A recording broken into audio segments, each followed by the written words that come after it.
A school of fish, the balance between part and whole. Every shift or turn is the result of many individual moves, united under a common purpose. In the same way, our community is united. I can't recall reading anything in history about this type of effort coming together.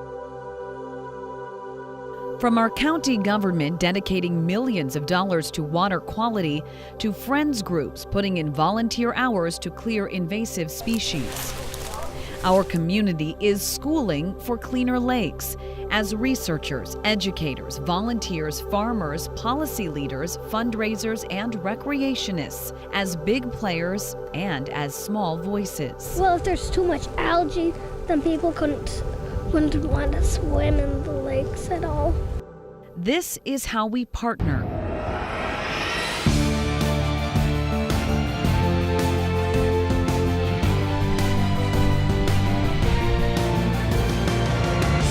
It's amazing what they've done in the few short years that they've been in existence.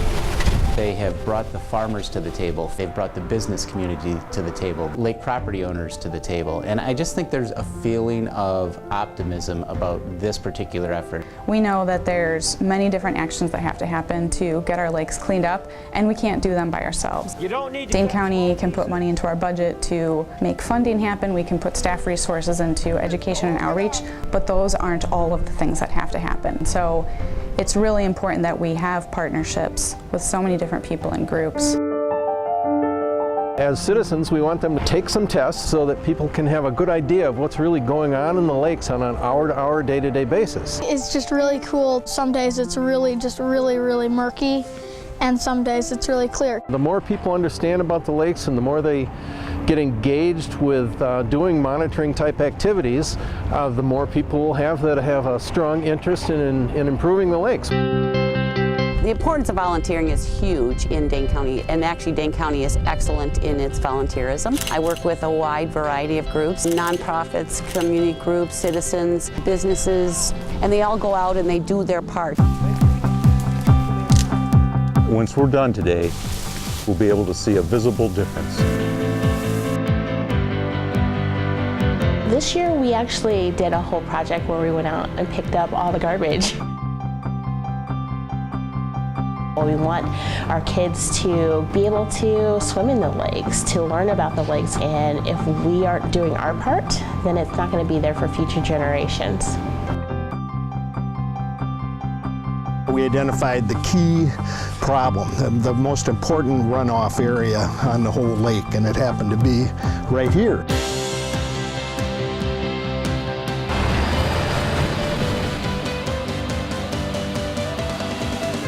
It would not have happened without clean lakes. They picked up the ball, told us what to do, got Yahara Pride involved, got the landowner involved, and followed this all the way through. It was the right thing to do. Once people were educated on it, everybody wanted to do what was best for the lake. What Clean Lakes Alliance does is provide us with experts who are focusing just on the lakes here in Madison and Dane County, and they can come in and let us know what the legislation that's been proposed is going to do to our lakes. Policymakers have to deal with a lot of different issues at the state capitol, so they really rely on groups like Clean Lakes Alliance that have multiple stakeholders that bring people from the business community, the environmental community, the scientific community together to come in and really help them understand how this policy that they're working on impacts real people. What are the two favorite places in a recent survey of Madisonians? One was the Union Terrace, one was Monona Terrace. What makes both places? It's the lakes. You really need participation at all levels, horizontally, vertically. Governments, nonprofits, companies, individuals.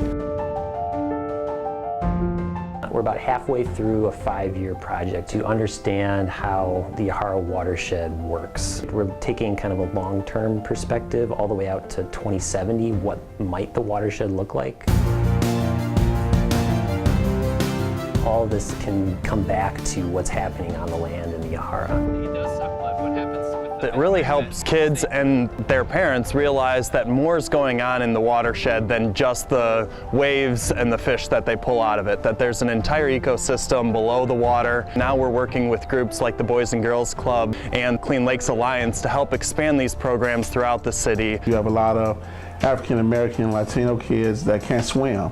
And so I think it's important for our kids to see our natural resources, to experience our natural resources.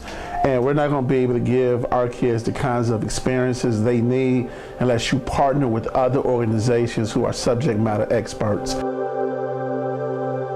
So it is extremely exciting to see an unprecedented level of partnerships coming together for the lakes.